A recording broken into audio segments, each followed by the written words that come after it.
You're a LinkedIn expert. For people who don't know you, I'm ranked amongst the top 20 in the world. My company, Linkability, helps professionals, individuals and companies, their experience and their in Auckland, New Zealand. Back when I was very young, and publishing roles as a magazine editor, feature writer, and now we work entirely with LinkedIn. Sitting down and writing my book about LinkedIn, and a couple of years ago she and I worked together. so what are some of the benefits of LinkedIn for people and for businesses? Build relationships with the hope, in terms of business relationships, to have a nice photo that shows you smiling, please connect to me, whatever it is that really suits, or something from the profile. But it's that personalization, like digging a well before you need it.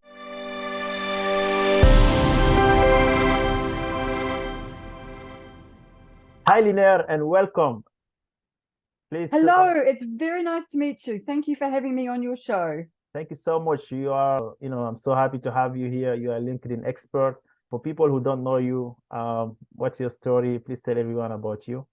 Sure. So I'm a New Zealand-based LinkedIn expert. I'm ranked amongst the top 20 in the world, and I've been working on LinkedIn for a number of years. My company, Linkability, helps professionals, individuals and companies who want to harness the power of LinkedIn to achieve their professional goals. We work in a way that makes it possible for people to showcase their skill set, their experience and their knowledge.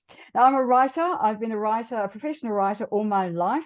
I started out as a cadet journalist at a radio station in Auckland, New Zealand, back when I was very young, and I have worked in all kinds of media and publishing roles as a magazine editor, feature writer. I've been a reporter and I've been a broadcaster. More recently, I set up my own copywriting business, Word Wizard, and now we work entirely with LinkedIn. I think LinkedIn is such a great opportunity for business professionals, and I absolutely love it. So I'm really thrilled to be able to talk with you about that today, MD. Thank you. Wow, what a great story. You are one of the top 20 LinkedIn experts in the world. And if you want to talk a little bit about your company, Word Wizard, Linkability, this is your own Linkability. business, right?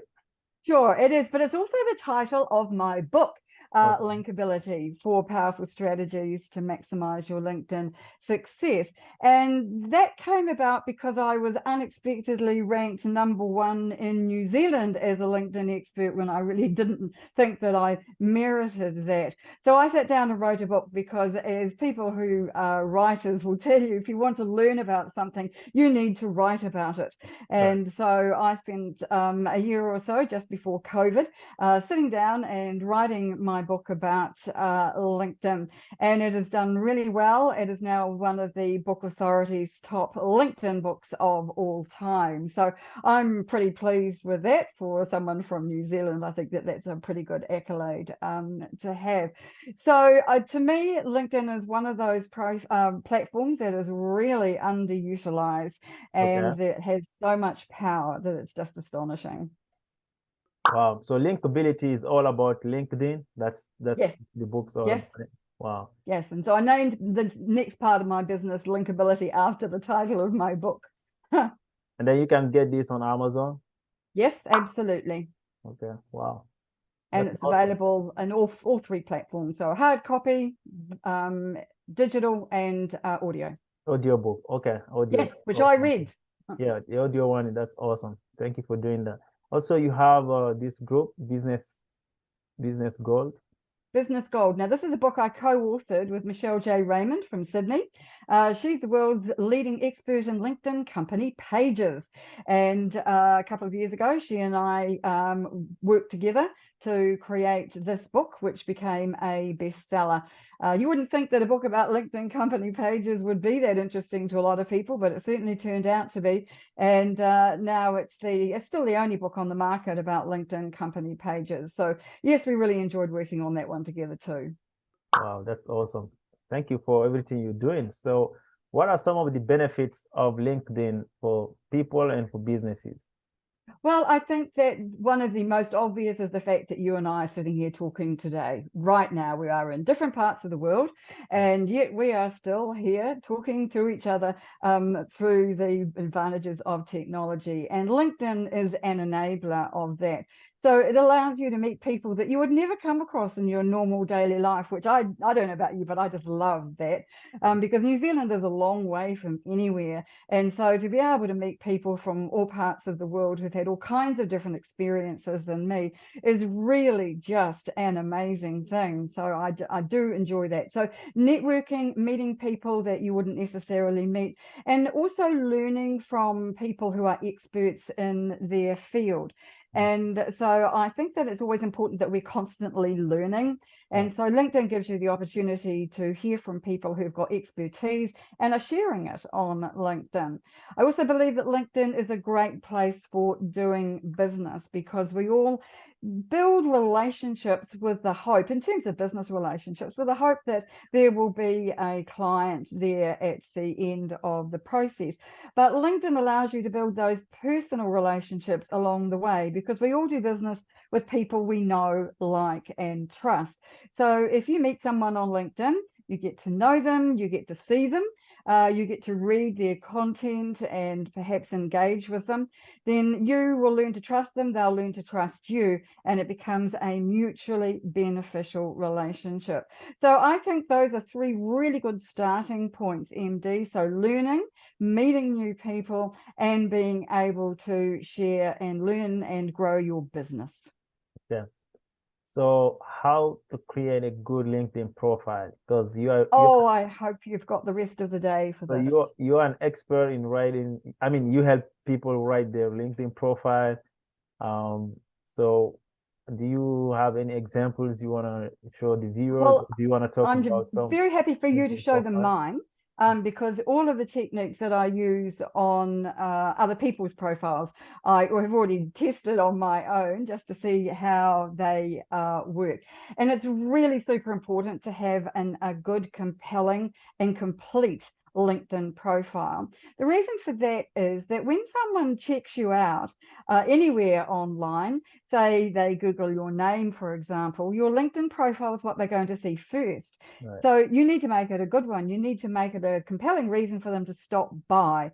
You want them to go, wow, this looks really interesting. I better have a look a bit further down into the profile. So you only have one chance to make a first impression. So the banner at the top is Okay. crucial.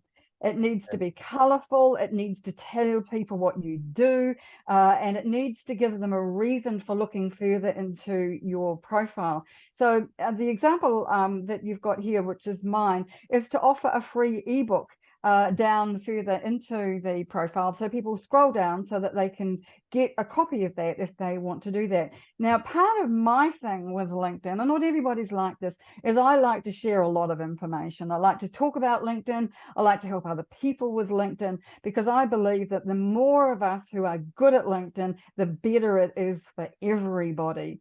So consequently, I'm always offering free information. And so to have the ebook down there in my featured section is a really good idea. And I've got it there amongst some other ebooks as well. So your banner is really important at the top. And so is your photo. MD, it's really important to have a nice photo that shows you smiling and being approachable, being professional, and just really sending out good vibes to people.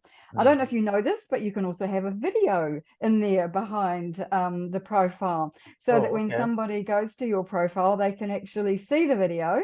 It'll play for 3 seconds. And then if they want to click on it, they can see the whole lot of it. And that runs for 30 seconds or up to 30 seconds. And it's a really good way to greet people, to say, thanks for visiting my profile. I'm glad you stopped by. This is the kind of thing I do. Please connect to me. Whatever it is that really suits your particular situation. Having a nice welcoming video is a great idea because you get you get to see people, you get to see them talking, and that kind of makes people real to you. I think it's that whole body language thing, isn't it? When you can see that somebody's really engaged and keen and enthusiastic about what they're doing. And so a profile video, I think, is a really good idea. And a quiet secret tip, you can record it on your phone. Right. You don't have to have a studio quality video for that. You can just record it on your phone and upload it, preferably but with captions, but the world won't end if it doesn't have captions. But it's a really easy thing to do, and something that a lot of people don't yet have, in the sense that they haven't made good use of that. And the third thing that's important about your profile, the introduction section anyway, is your headline. Your headline, like your photo, follows you around LinkedIn. So everything you do, everywhere you go, whether you are inviting people to connect, whether you are commenting on other people's posts, that photo and that headline is going to go everywhere. So you want to make that as really impactful as you possibly can make it. You can have up to 220 characters there. And the days of just putting in your job title are long gone. This is a really good opportunity, like your banner, to tell people what you do, how you can help them, and how they can work with you, or what it is that you offer, your point of difference, perhaps. And you can see there in mine, right at the very end, I've got 2 words, gardening addict. So in there, I've added something personal about myself that other gardeners, or people who like gardeners, will go, oh, that's interesting to know, because it's a personal detail about me that sometimes people can really latch onto and feel that they are getting to know you a bit better. So those are the 3 first things to worry about: your banner, your profile photo, and your headline. Headlines. Wow. Wow, this is awesome. Your banner is just so great. You have your 2 books there. You have the free ebook. You have the great title, LinkedIn in Pro. Yeah, this is a great example, and also it speaks for itself, because look at, you have 15K, 15,000+ followers. Yeah, yes, I mean, it's that's working. taken a while. It does take a while Right. to build up your network, and I have a really simple tip around that, and that is, when you invite people to connect, MD, you need to send a personalized message. People will respond much better if they receive a personalized message from you, if they don't know who you are. So that can be anything that's along the lines of, we've got so-and-so in common, we both know this person, or we were both at that event, or we're both in this industry, or something from the profile. So if you were to reach out to me and say, Lynnaire, I'm a real garden fan too, let's connect, you can bet your bottom dollar that I'd be saying yes. And so it gives people another reason to connect with you, but it's that personalization of your connection invite message that makes all the difference. And LinkedIn has recently made it a lot easier to do from the mobile app as well. So no excuses now for not doing that. Yeah, that's a good tip. Thank you. Yeah. Yeah, the banner, your profile picture, the summary, and then for networking, that's a good advice to send a personalized message to people. So the network you build is very, very huge. So why is it important to grow your network, and how to do that on LinkedIn? There are several reasons why you should be doing that, because if you've only got a small network, not many people are going to see you. You won't come up in many searches. If you write content or publish posts, people won't see those, and you won't get much engagement on them. But building a network is a bit like digging a well before you need it. Now, that's something that I've heard other podcast hosts talk about. Jordan Harbinger is a great fan of saying that: dig the well before you're thirsty. Which means then, if you start building your network before you want to reach out to people to ask them to refer you, or to talk to them potentially about doing work with you, you need to do that to build up that trust that I mentioned earlier on. But it takes time, because I don't know about you, but I'm a busy person. And so I don't have hours every day to sit and send out lots of connection invites. So the best way to do that is to do it slowly and carefully. Do a few a day. That won't upset LinkedIn. And then when you've got a response from somebody and they have connected, is to follow up and say thank you. I mean, that's only polite, isn't it? That you would want to say thank you for that. So I think that building a network is essential for being seen on LinkedIn, for visibility, and for getting opportunities. So an opportunity like this, where you've invited me very generously onto your podcast, means that I am I wouldn't that wouldn't have happened if I'd only had a small network. If you'd not been able to find me, you wouldn't have known I'd existed, you wouldn't have reached out, we wouldn't be here today. And that's how it works on LinkedIn. It's kind of like a ripple out effect, a pond, if you like. And the more that you, the bigger pond you've got, the more ripples that you are going to be able to create by your content, by talking with people, by having conversations. And networking on LinkedIn is no different from networking in person in professional networking groups, such as BNI, for example. And it's all about building that relationship, because when you go to a networking meeting, you don't walk up to someone and say, hello, my name is Lynnaire and I'd like to sell you my book. You don't do that. You walk up to someone, you say, hi, my name's Lynnaire. What brought you here today? Or what is it that you do? Or you ask a question about someone else. And so it's all about that same kind of in-person behavior on LinkedIn. You want to show interest in other people and you want to be able to get to know them. Now, inevitably, you can't get to know everybody because life's not like that. You can only have really know well a certain number of people, but it's all about perception. It's all about how people see you and how you come across. And if you come across as someone who is sharing and giving and knowledgeable and approachable, then it doesn't matter if they don't know the ins and outs of you, everything about you. They know who you are, they recognize your name and your face, and they are then more likely to interact with you on LinkedIn. Another reason I think that it's really important to have a big network on LinkedIn is because of the learning that you can do. I've already mentioned learning, and this is a key thing for me. I'm always really keen to learn. I'm always learning about LinkedIn specifically, but other things as well, gardening too, you might be surprised to know. And so the more people you're connected to who have similar interests to you or have knowledge to share, the better you're going to be, the more informed you're going to be. And you'll be able to then use that in your own business or with your own connections or in your own network.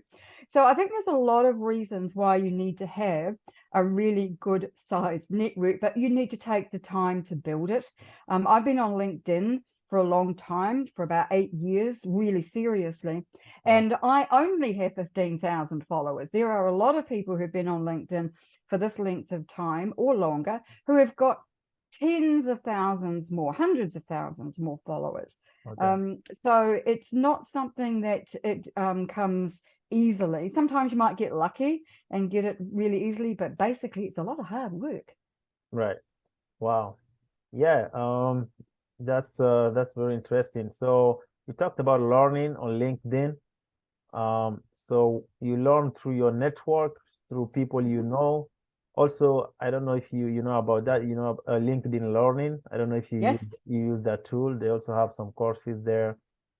That's right. Then now, if I remember rightly, that's part of the premium That's part of membership. premium, right? Yes. So if you pay for a premium membership, you get LinkedIn Learning. That's exactly right. And they have all kinds of interesting courses, not about LinkedIn necessarily. In fact, I don't think there are many, but all kinds of things to do with business. And they're generally really well done. So yes, that's another really good example, MD, of why you should be active on LinkedIn. Definitely. Right. And what are some of the trends that are you seeing for LinkedIn? Because LinkedIn obviously a big platform now. Huge. I don't know how you compare it to other platform like, I don't know, YouTube, Twitter, or maybe what are some of the trends or what's going to be the future of LinkedIn? Well, it's such an interesting question, because the answer is that nobody really knows what the Right. future of LinkedIn is, Right. except that it is getting bigger all the time. The latest number I've seen was 930 million members. So they'll be looking to cross 30 over the million. Wow. 1 billion mark early next year, is the most likely outcome or scenario for that. So that's a lot of people. But most people tend to think of LinkedIn as kind of a poor cousin to Facebook and Instagram and Twitter. But I take a different view. I think it's completely different. I call it business social media, because Okay. we're all here to do business, right? Yeah. We're not here to talk about the latest plants I put into my garden, regrettably. We're here to do business with people and to learn from other business people, and to extend our personal brands and all those really positive business professional things. So it is extremely different, but it is a big beast now, and there've been more than 75 new features launched or found or certainly talked about on LinkedIn this year already, and it's very early in the year. So Oh, wow. I suspect that it's just going to get bigger and bigger, which makes it a more confusing place for people, unfortunately. Right. And I don't know quite how to get around that, but it's certainly very different from other platforms, and so consequently things that you do here are different. So that leads me on to these trends that you asked about. And LinkedIn is a really ideal platform for publishing posts. You'll know about that already. Most of your audience will know that already. And there are a lot of different formats that you can use for posts. You can have images and videos and documents, polls, articles, newsletters. Have I missed anything out? I probably have. And just plain text posts too. So a lot of opportunity for publishing content here on this platform. And there are always trends within that. Some things work and some things don't. Polls last year were hugely successful, not this year. But we're finding that videos, personal videos, just short ones, up to a minute long generally, and document posts. So that's a slideshow, and that you might do, say, in Canva or in PowerPoint, that kind of thing. They do really well on LinkedIn, and have been doing so for quite some time. But here's where I think the real trend is going, and that's with events. LinkedIn now has two event formats: LinkedIn Lives, which is a video format, Oh, and a LinkedIn Audio, which is they're just called audio events. And it is just as the name sounds, no video, just speaking. And the advantage of those is that they can be done from your phone, and they're really simple to set up and to run. Running a LinkedIn Live is quite a complex thing, and you need a third-party app to do that. But the advantages of using it for companies, I just think, are overlooked. Imagine, for example, if a medium-sized company had a CEO who was great in front of the camera and had some really good ideas to share. Wouldn't it be excellent if that person was able to get on a LinkedIn Live yeah. with customers and potential customers and the audience in general, and talk about those ideas and share their experience so that other people could benefit from that? Wouldn't it be great if marketers could do product launches on LinkedIn Lives and showcase the products, demonstrate how they work, and talk about the benefits to people? There are so many ways that companies can be using LinkedIn Lives. Now, we use them for webinars, and we also do use them for having guests on when we want to talk about a particular topic. So in a couple of weeks, for example, I'm going to be having a LinkedIn Live with the co-author on my Company Pages book, Michelle Raymond, and talking about company pages. And you can do that on a LinkedIn Live with the advantage of the fact that there is an instant replay. It can be popped up onto your YouTube channel as soon as you're ready. And also you can repurpose the content from those events. Now, unfortunately, you can't repurpose audio content from the audio events yet. I imagine that LinkedIn is going to be putting that one right. But you certainly can from live. So you can just chop your videos up into shorter snippets, and then you've got lots more content for your company page or for your own profile. So in a nutshell, I think that events are where there is going to be massive growth in the next couple of years. Oh, wow. Wow. Yeah, LinkedIn Live. That sounds awesome. I know you can do YouTube Live. You can now LinkedIn is doing it, especially LinkedIn. They have a niche of business people, so it's Mhm. gonna be really more targeted toward potential customers if you have a business. True. Wow. So, but the only thing I maybe yeah, the thing about YouTube, because I have a YouTube, it's they have some incentive that motivate people to upload on YouTube. Like, they pay people AdSense. They Mm. pay creators. It's not a lot of money, but they give some people. If you have a lot of views, you make some money on YouTube, and that give you motivation to upload more videos, to do more lives. Yes. So you keep running. I don't know if LinkedIn in the future maybe they're gonna think about something like that, like to to motivate creators, or it's just gonna be the same way. But it's still good right now, right? Be interesting, won't it, to see how that works. I think at the moment, though, if you want to monetize your events, you need to do that from within the event itself, Yes, rather than it work on the basis of views. And I think partly that's because YouTube channels have so many subscribers and they have right, so many millions. Isn't YouTube the biggest search engine in the world? And if that's the case, right, imagine the scope that LinkedIn just simply doesn't have. So right, I can quite see why it works on YouTube, but I think it's a while away for LinkedIn. That doesn't mean to say that they won't allow us to have paid events at some point where you do charge people, because I think that's probably going to come. But I think at the moment, this is just an overlooked trend or a marketing idea that a lot of people, they just shy away from, because I think that video is traditionally a kind of like a fearful thing. We're not used to putting ourselves out there. Well, younger people are right. certainly, but people of my age find it a little more difficult, and it's a real barrier to overcome, and I understand that. But I think it's really important, because in the age of Chat GPT, Yes, you don't know whether somebody's written that article that you've just read right, themselves, right. or whether it's been written by AI. Whereas if you show up on a video talking about that Mm, very same information, people know that it's you. Plus, you've got true. that whole body language enthusiasm thing going on. And I think that that is, and until they find a way to be able to replicate that, and I don't think it's far away, they're already doing that with music. Mm. I think that using that on LinkedIn, using video and LinkedIn Lives on LinkedIn is a really good opportunity to get in front of people so that they can see you, for better or worse. Absolutely, you're right. That's a good point. Because like you said, you don't know, if it's someone who write a script, is it written by ChatGPT? But if you go live, people know, at least you know what you're talking about, because you're explaining it live.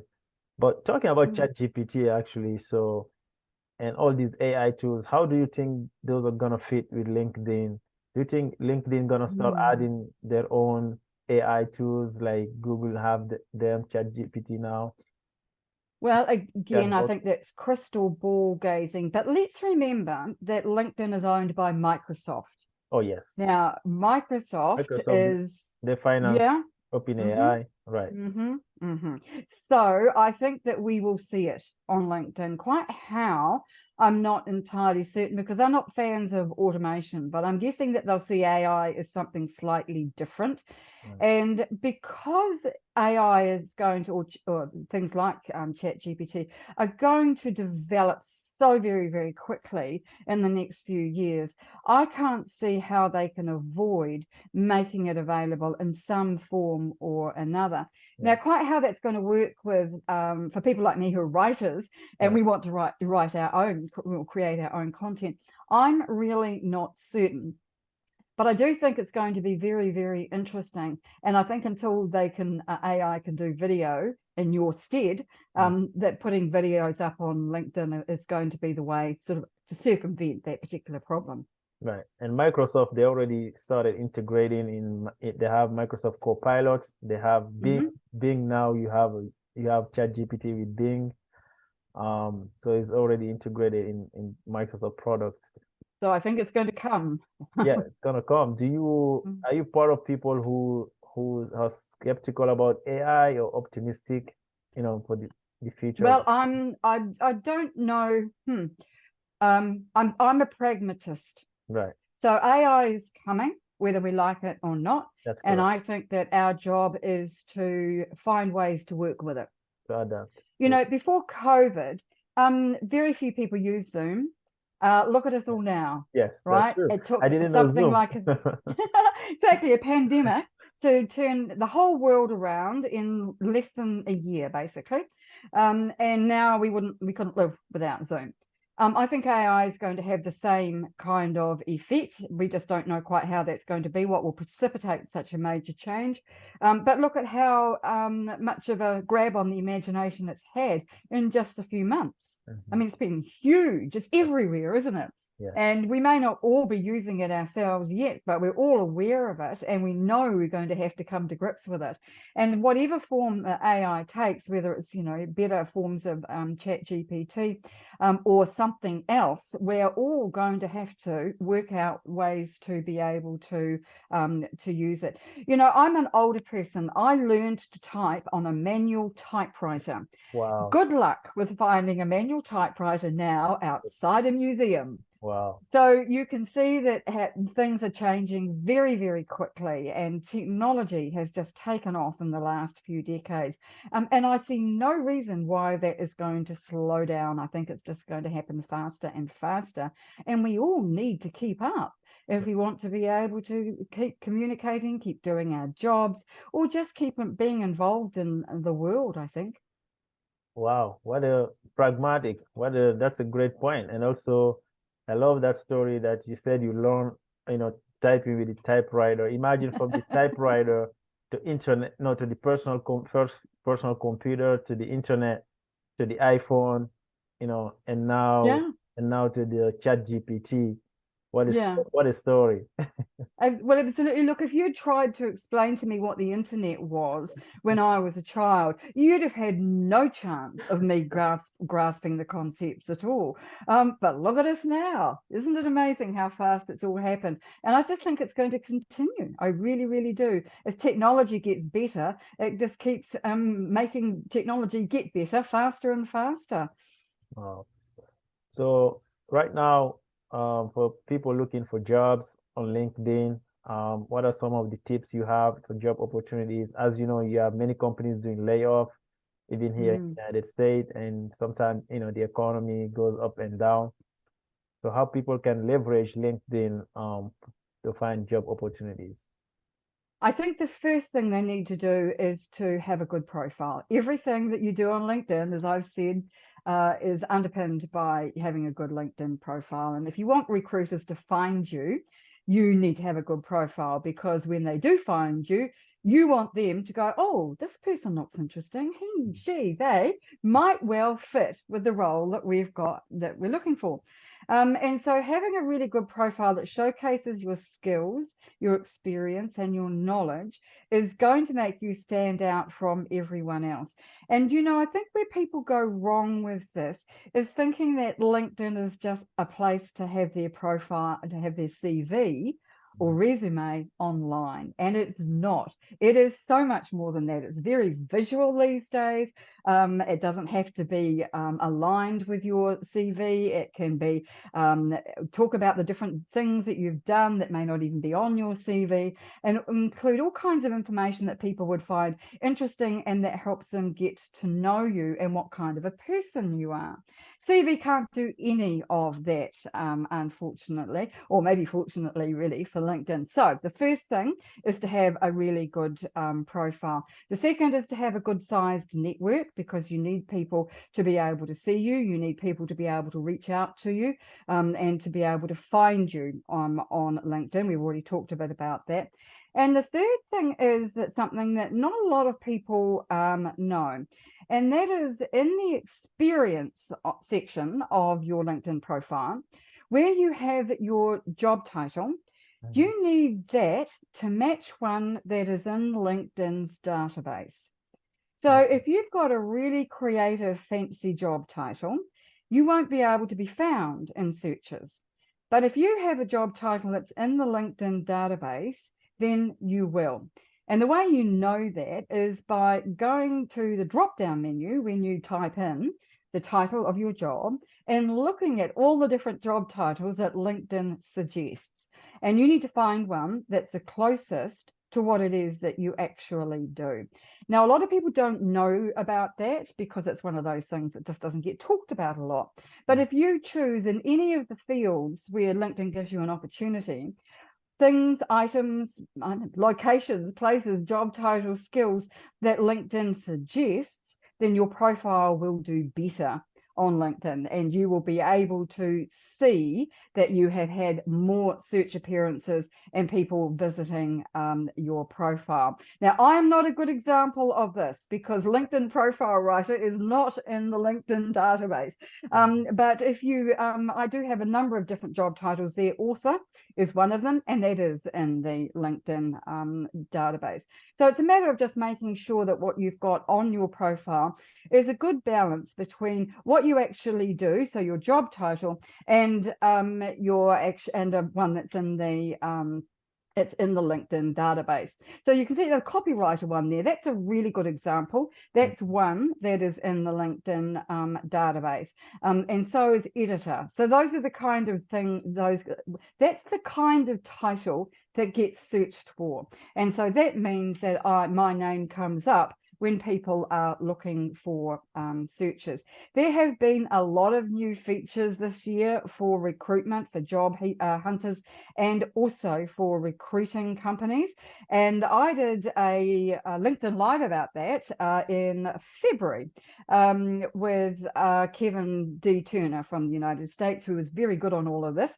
And that is on my YouTube channel. And so you can have a look at that and see what other things he suggests, because he's got a lot of really good ideas about using the new features that LinkedIn offers for job seekers. And they're coming at the rate of several each month at the moment. LinkedIn hasn't forgotten about its base, its roots, which of course it started out as a recruitment site. So a lot of people still use it for that, which is why you see all these fabulous new features for job hunters. I could be here all afternoon talking about those because there have been so many of them already this year.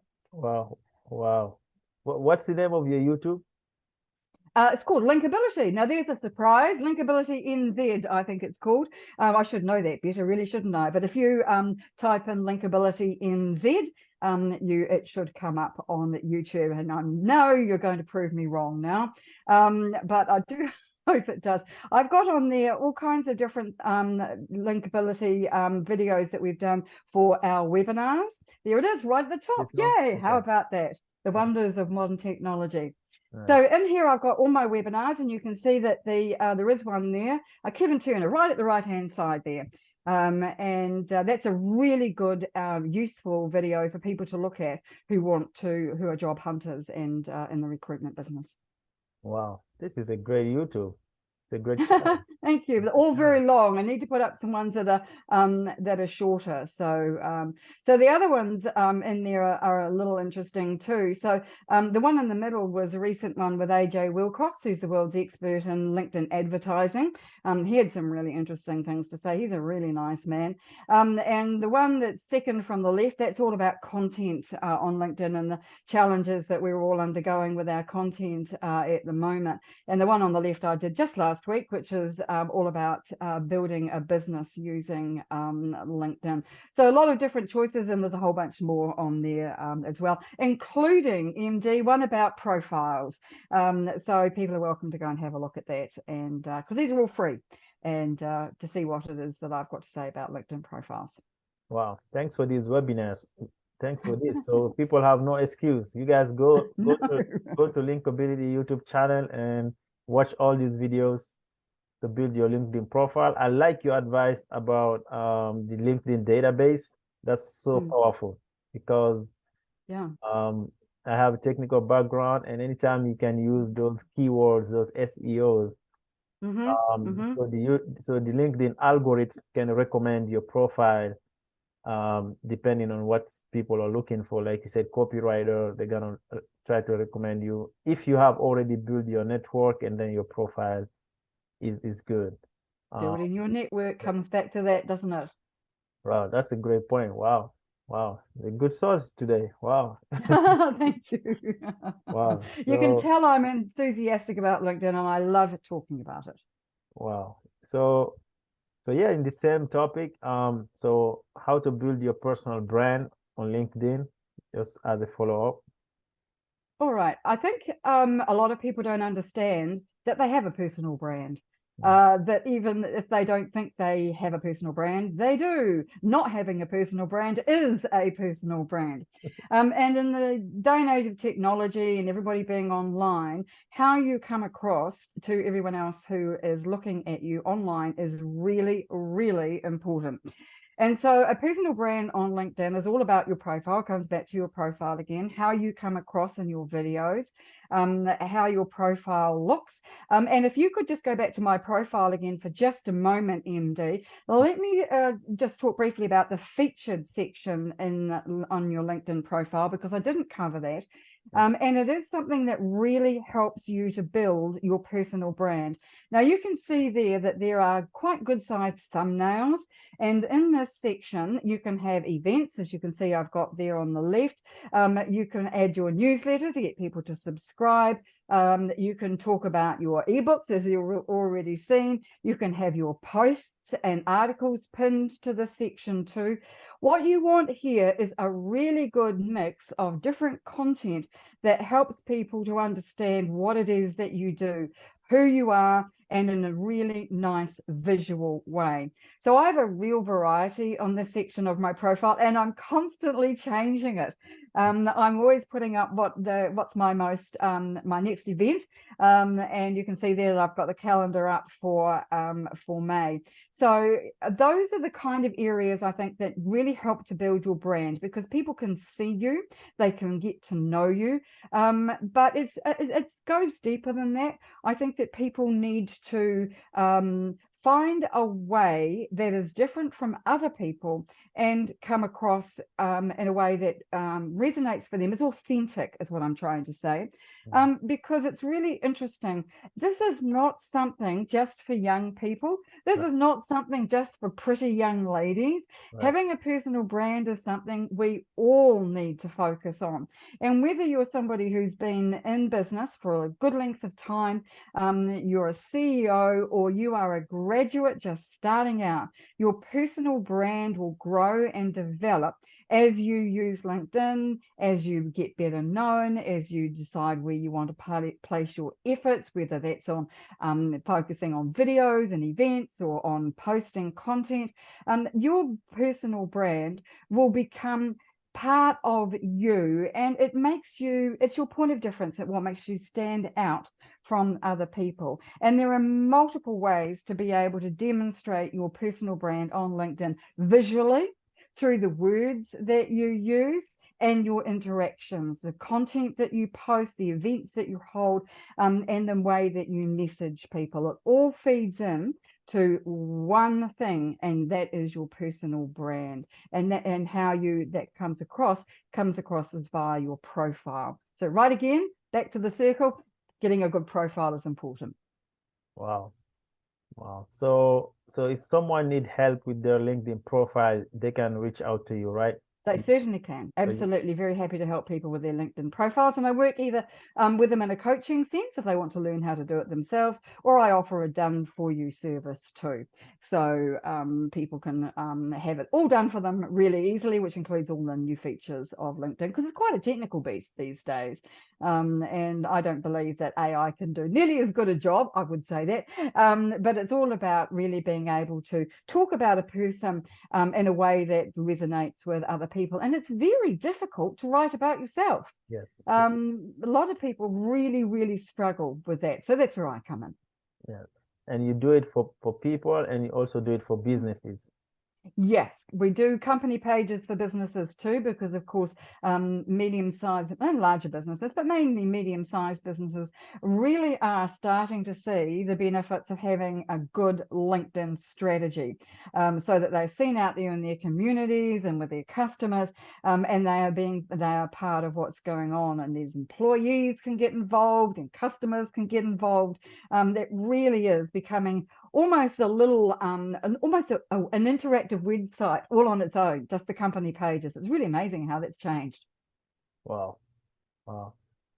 Yeah, that's awesome. Like you said when I just talked to you, you said you are all about helping people succeed on LinkedIn, and I can tell by speaking with you today. On another topic, you talked about gardening. You love gardening. Let's make it a little bit light.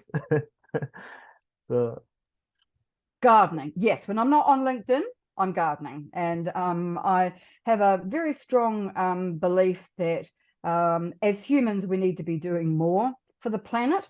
And I'm lucky that I also love gardening, so I grow some of our own vegetables. I've had in the past, I've had a big property where we had an orchard and greenhouses, so we were able to be sustainable. But even people who live in small areas or in apartments and with balconies can have a garden, okay. even if it's just a few plants. I really do believe that not only does it it's good for the planet, but I think it's good for people. I think that people need to have plants around them, and that they really improve the environment. So yes, I have to say that I am rather a fan of gardens, both for the personal pleasure that it gives when you can see all the lovely things growing, but also it's a good physical workout. But also I believe that by growing plants that help the wildlife, that we are improving the planet, yes. Wow. It also makes you happy, right? Like Oh, yes. help you deal with stress. It's It makes was you really happy. essential for my mental health during COVID, when I couldn't see anybody else, when we were all locked in. It was really essential to have time in the garden where I could just be stress-free and just enjoy what was going on around me. It made a huge difference. Yeah. So for someone who want to start in gardening, where do they start? They just They probably start with just a few pots okay. and try something that's relatively easy, that's low maintenance, that doesn't require a lot of attention, because until you get the bug, it's just something else you have to do, water your plants. But once you get the bug and you really go, oh, this is just gorgeous, I want this to do really, really well, how do I make it grow better? Then you just go, it's just really another job. But once you've got that bug and you really start enjoying it, then I think that's where the real magic of gardening starts to come in. And you can start by growing a few seeds. Again, something's easy to grow.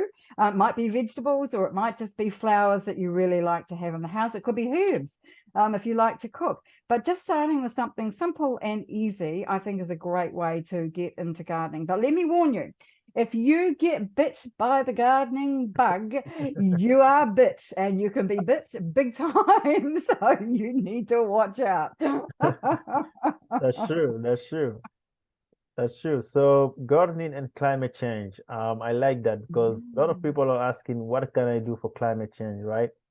We can all help preserve our beautiful planet. We don't have another planet B. This No. is a very small thing you can do, to have some trees around your house or have Yes. some plants, right? I agree. Planting trees is Right. really, really important, I think. Yes. And we don't know enough about trees. I'm talking about average person doesn't know enough about trees. Mm, And we don't know, for example, generally that they're all connected, mm, that trees are connected by fungi to other trees, and they communicate and they help each other. And there's a whole support network going on with trees. And anytime I see a tree cut down, I just see it as a death. I mean, it sounds outrageous, I know. But in fact, I just see it as a loss of something that we don't understand, something that is much greater than us. And trees well outlive us. I was watching something just last night, a David Attenborough feature about trees in the United Kingdom. And do you know, some of them are 1,500 years old. And I just find that astonishing. I mean, before the Norman Conquest. So, I mean, that tells you how long some of these trees have been around. And we just cut them down. We just arbitrarily cut them down because they're in the way of the view, or they're getting in the way of progress. And I don't believe that we really understand the damage that we are doing. And it's not enough to say, well, we'll replant them with pine trees or pineapple plantations or whatever else it might be, or other monoculture it might be. that kind of diversity is just lost because it doesn't kill just the tree. It kills everything that's going on underground, and all the wildlife, the birds, all the insects, mammals, everything that depends on those trees. They have to go elsewhere, and it's why we are just seeing just so many extinctions of many different kinds of our wild kingdom, if you like. It's very sad, I think. Yeah, I agree. Wow. Yeah. Trees are really special. Yeah, I agree. Yeah, let's talk about New Zealand. Oh, good. You're right Another there in favorite New topic of Zealand. mine. That's true. Yes, I am what is called a Kiwi. Right. I heard a lot about New Zealand. Beautiful place, beautiful people. So what advice do you have, someone who want to visit, someone who have never been there? All right. Well, it's a long way to come. New Zealand's a long way from anywhere. It's also quite a long way from Australia, which is our nearest big neighbour. And so if you're going to come to New Zealand, come for a reasonable length of time. Now, New Zealand is about the size, the landmass size of the United Kingdom. So it's quite a decent sort of a size place. It's in two big islands, and there is a lot of coastline to have a look at and to drive around, and it changes very much from the top of the what's called the North Island to the bottom of the South, not only in temperatures, but in the geology and what you will see. So we have, and I'm in the South Island, where it's a lot colder. And we have a lot of mountains, and we have a lot of lakes. You will have seen some of those mountains and lakes if you've watched Lord of the Rings, Yeah, because they all featured, well, some of them certainly featured in all of those movies. And so it can be mountainous. We're surrounded by water, so we have lots and lots of coastline and lots of beaches. So come prepared to try anything. When I say that, come prepared to try bungee jumping. Come prepared to try skiing, wow. skateboarding, wakeboarding. We have a lot of kind of activities on the harbour, water skiing, sailing. It's very much an adventure-based country, and people come here for what they call adventure tourism. And there's an awful lot to do if you decide you want to do that. You can climb mountains. We have beautiful hiking trails that are world famous. And we have these huge mountains, of course. There's a mountain range running right down the middle of the South Island. We don't have a lot of people. So we've only got 5 million people in the entire country. Which is about Wow. the size of a small city in the UK and the That's US. that's true. And so there aren't many of us, but those of us that are here are very friendly. So that's the other thing that you'll find very noticeable when you come to New Zealand. People will talk to you. Hmm. We also don't have guns. We don't have wild animals that will try to kill you like Australia does. We have quite nice temperatures most of the year. And generally, it's a very pleasant, nice country to be. We have good coffee. We have excellent wines, and we have excellent cuisine as well. So it really is a lovely place to come to visit. And so I would recommend that people put us on your bucket list. Wow.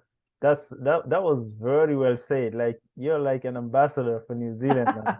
That was Well, I really love living here. I'm very grateful to be in New Zealand. And when I see the things that are going on in other parts of the world, right. I am hugely grateful to be a New Zealander. Yes. Right. And it seems very beautiful, peaceful, like you said, adventurous, Mm. a lot of excitement, it's fun, skiing, doing all of the activities you said. Mm. And I'm sure people are very strong there, some very athletic because, Oh, going on, rugby, yeah, huge going rugby country. That's our national sport is rugby. So yes, you're right about that. Lots of strong people playing rugby, men and women. Women too. We've got very good women's rugby team as well. Wow. Well, Lynnaire, I can talk to you for hours and hours. It was so interesting. We went from LinkedIn, was very, very useful for the viewers. And we talked about gardening, climate change. Then we talked about New Zealand. What a great ending. That was so beautiful. Talk about New Zealand. I just wanna, thank you for being here, for supporting what I'm doing. And also, I want to congratulate you for all your life achievement, all the books, all the helps you do in the training. You help up, you're helping people, with LinkedIn. So you seem to be a very nice person, very, approachable, smiling, like you said. Um, I like surrounding myself with great people. It helps uplift me. It helps creating a good network of professionals. So I hope we can do this again sometime. So thank you so much Oh, for very being here. much like to. Well, thank you so much for having me. It's been an absolute pleasure talking about a lot of my favorite subjects. So I'm really thrilled that you invited me. Thank you so very much indeed. All right. See you next time. Bye bye.